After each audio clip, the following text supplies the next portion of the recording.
little bit of fear, a little bit of anxiety perhaps, but I'm working with myself and trying to ready myself for the ultimate day when the final flight does occur, and I'm ready to move on to that next chapter. I will shed a tear, no doubt about it. I think he won't face retirement well, but I don't think I will either. 4 start, sir.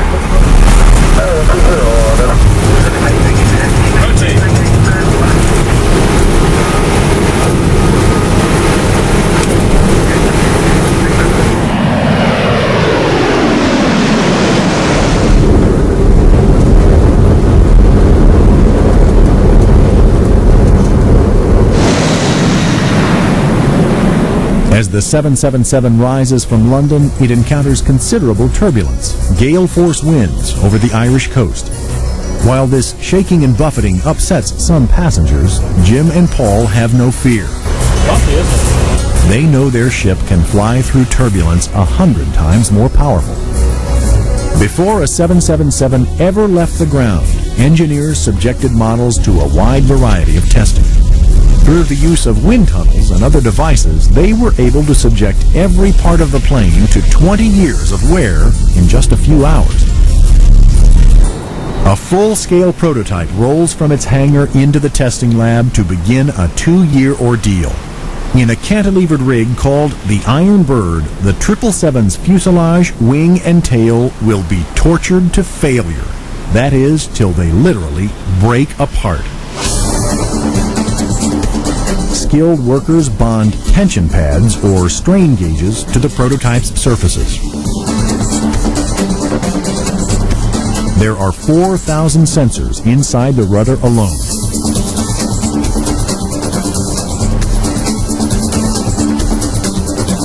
To connect the strain gauges to testing instruments requires 500 miles of cable.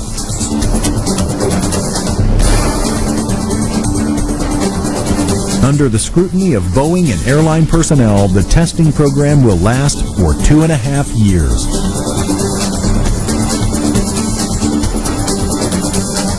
During the testing, the airplane is lifted off its landing gear on hydraulic jacks to simulate a plane in flight, totally free-floating. First, the fuselage and tail are shaken with the power equal to hurricane-force winds.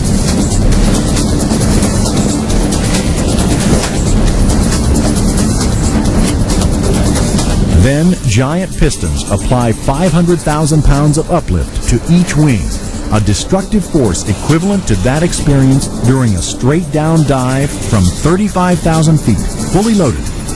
At the same time, the Iron Bird structure exerts 1,000,000 pounds of force in the opposite direction, preventing the fuselage from rising.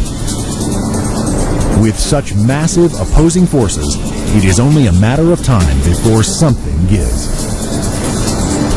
At 10 feet above horizontal, the wings hold firm. At 15 feet, the wings still hold. 20 feet, 22, 23, 24 feet.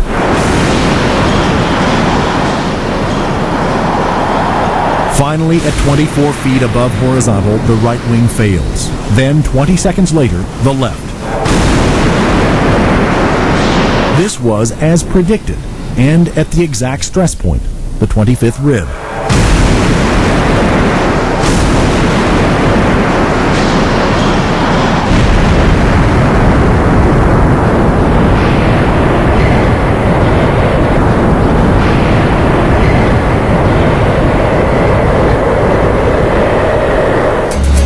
After more than 2 years of torture, in 1993, the first plane for test flight goes into production.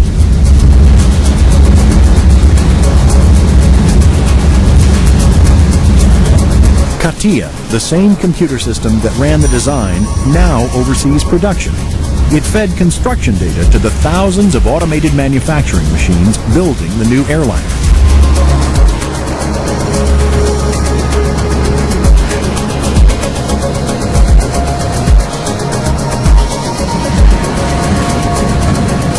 The rudders of the 777s were painted before the rest of the airframe, for even the weight of thin coats of paint must be accounted for in balancing the plane.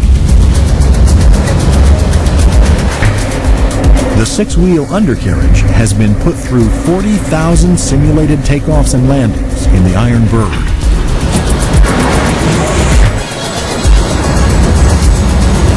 Finally, the Pratt & Whitney engines specified for this plane are moved into position.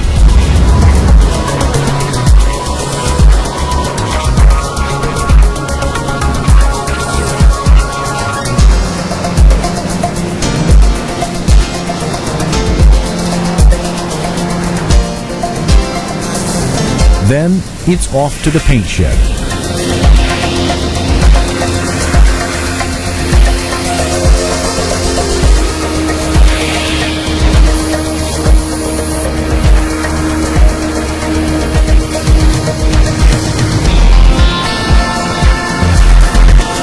On April 9, 1994, the first Boeing 777 rolls off the assembly line, signaling a new era in aviation.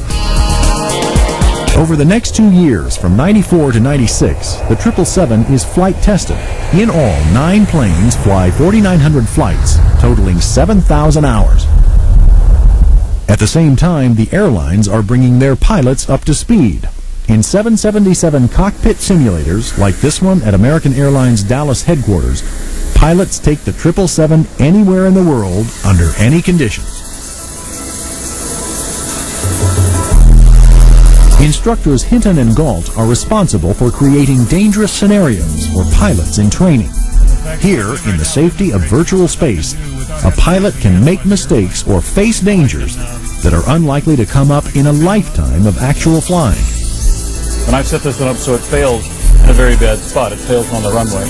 That's the worst case scenario from our point of view.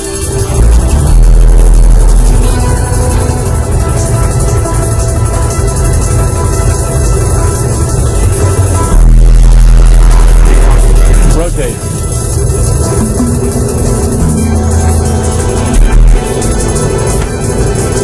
Positive rate, gear up. You have to hold against the failed engine with rudder. I can depend on automatic systems to help me do my work. Yeah, put it right up there. The simulator is an eye-opening experience for pilots new to the 777.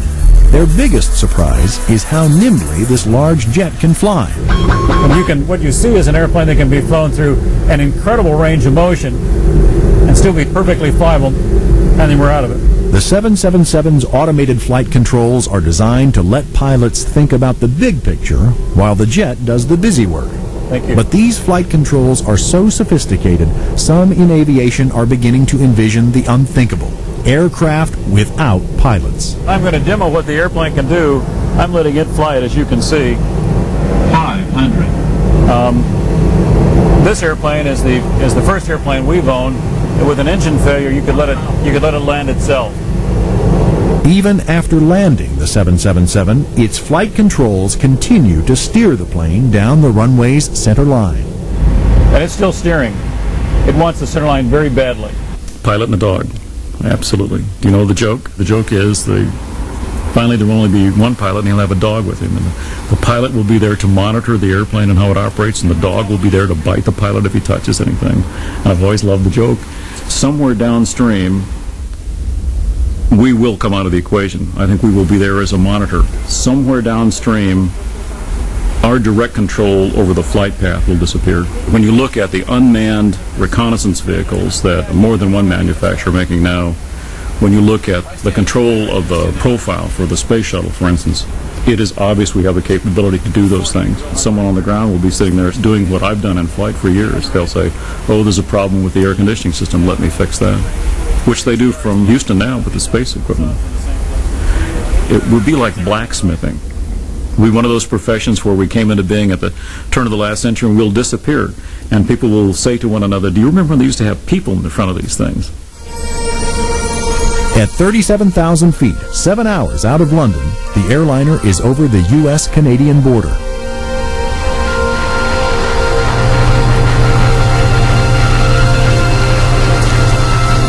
Waiting in Dallas, Jim's son Rob is part of a special last flight reception. With Rob is Martha Jane Galt, Jim's 90-year-old mother. Yes, she is. She's a little choked up. I'm hurrying a bit because he loves it so and doesn't want to stop. And he's been flying that 777, and he's just in hog's heaven flying that. And I hate to take something away from somebody who loves it so dearly. Alan, this is John Hotard with American Airlines regarding the retirement washdown. Okay, thank you. A pilot's retirement affects the entire aviation community. Alan Black, fire chief at the Dallas-Fort Worth Airport,